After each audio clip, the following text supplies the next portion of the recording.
कुछ महीनों पहले की बात है। मैं किसी काम के सिलसिले में मुंबई गया था। मेरे चाचा का लड़का चंदन भी मुंबई में पढ़ता है। मैंने सोचा इसी बहाने उससे भी मिलना हो जाएगा।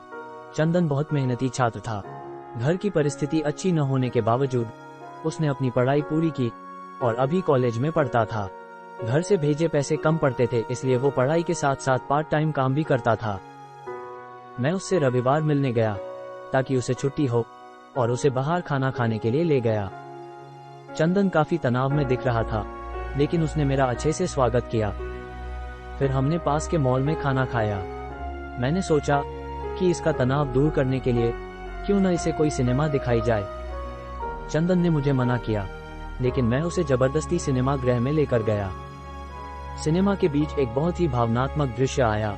मुझे सुनाई पड़ा कि मेरे आजू बाजू के लोग धीरे से सिसकियां लेने लग गए, लेकिन उन सिसकियों में एक ऐसा भी इंसान था जो खर्राटे ले रहा था। वो इंसान और कोई नहीं बल्कि चंदन था। सिनेमा होने के बाद मैं चंदन को उसके हॉस्टल छोड़ आया, लेकिन मेरे मन में एक लंबी विचार श्रृंखला शुरू हो गई। जिंदगी में सबकी समस्याएं अलग अलग होती है और सबको अपनी समस्या सबसे बड़ी लगती है। जहां सिनेमा घर के बाकी लोग उस सिनेमा के भावनात्मक दृश्य से रोने लगे, वही मेरा चचेरा भाई सोने में दंग था, क्योंकि उसकी जिंदगी में तो इतना संघर्ष है कि उसे कहाँ वक्त है किसी काल्पनिक पात्र को सहानुभूति देने का। उसे तो बस घर जाके चैन की नींद मिले उतना काफी है। उसे कल कितना काम भी तो करना है। उसके पास रोने के लिए समय ही कहा। शायद इसीलिए वो मुझे सिनेमा दिखाने में मना कर रहा था, क्योंकि उसे तो बस आज आराम करना होगा। और ये मत समझ लेना कि सिनेमा गृह के बाकी लोग जो रो रहे थे वो उनकी संवेदना के कारण रो रहे थे। वो रो रहे थे क्योंकि उनके पास खाली समय है रोने के लिए। उनकी जिंदगी में उन लोगों ने कभी दुख देखा ही नहीं। अगर देखा होता तो किसी के काल्पनिक दुखों पर कभी न रोते। अगर किसी ने अपनी जिंदगी में दुख भोगा हो तो शायद वो ऐसा दुख देखकर हंस पड़ता। छोटे मोटे सुख दुख से प्रभावित होने वाले लोग अभी बड़े नहीं हुए हैं।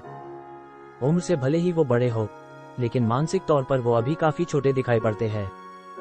किसी अनाथ आश्रम में जाकर कभी वहां के बच्चों से बात करके देखे तो समझ आएगा कि परिपक्व होने का मतलब क्या है। हमारे पास खाली समय बहुत है, फिर खाली समय में मन की सोच की कोई सीमा नहीं। सोचने के लिए हर दफा हजारों विचार उपलब्ध है। चिंता का उपाय है। सोचो दुनिया में जहां लड़ाई चल रही है, वो लड़ाई अगर और बढ़ गई तो मनोरंजन का खींचाव है। सोचो जो नई फिल्म जिसमें बड़े बड़े कलाकार है वो कैसी होगी। उत्सुकता को बुलावा है। देखो कल एक नया स्मार्टफोन बाजार में आया है, उसमें कैमरा कितना बड़ा है और मन बड़ा चालाक है। वो हमें बात बात पर हंसाना रुलाना जानता है।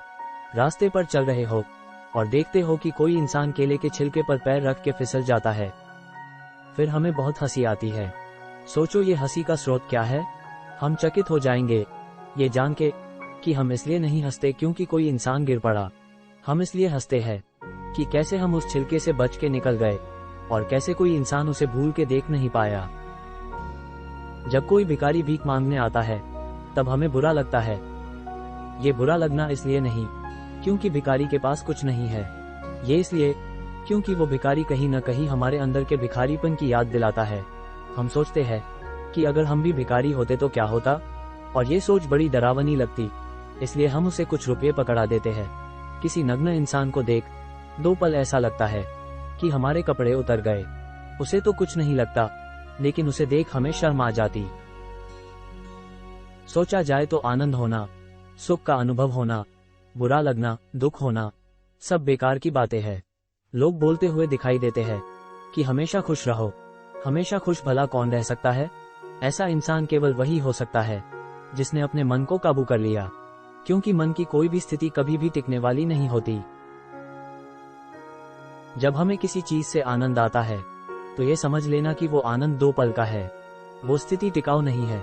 थोड़ी देर बाद मन उस स्थिति से ऊब जाएगा और फिर तुम्हें कोई दूसरे भावना में ले जाएगा। और अगर ऐसा है तो भला कोई हमेशा किसी एक भावना में कैसे टिके रह सकता। हमेशा खुश रहो, ऐसे बोलने वाले लोग खुद खुश नहीं है, इसलिए सुख और दुख दोनों बेकार है। समझदारी तो इसी में है कि हमें वो करना चाहिए जो चंदन ने सिनेमा गृह में किया। चंदन उच्च शांति में लीन था। हमारे लिए तो वो नींद में खर्राटे मार रहा था, लेकिन असल में वो अपूर्व शांति में लीन था। ऐसी शांति में क्या सुख और क्या दुख। जो इंसान सुख और दुख में समान तरीके से बिना डगमगाए रह पाए, वही भक्त मुझे प्रिय है, ऐसा श्री कृष्ण ने गीता में कहा है। और ये बात अब मेरे अनुभव से मुझे सच मालूम पड़ने लगी है। इसका मतलब ये नहीं कि हम जिंदगी नींद में जिए, इसका मतलब ये है कि जिंदगी में बाहर होने वाले प्रसंगों से हमें अंदर ज्यादा फर्क नहीं पड़ना चाहिए। जैसे सागर में जब कोई छोटी नाव चल पड़ती है, तब उसे छोटी मोटी लहरों से काफी फर्क पड़ता है और वो गोते खाना शुरू करती है। पर अगर कोई विशाल नाव सागर में चल पड़ती है, तो उसे छोटी मोटी लहरों से कोई फर्क नहीं पड़ता। उसमें बैठे लोगों को छोटी लहरों का पता भी नहीं चलेगा।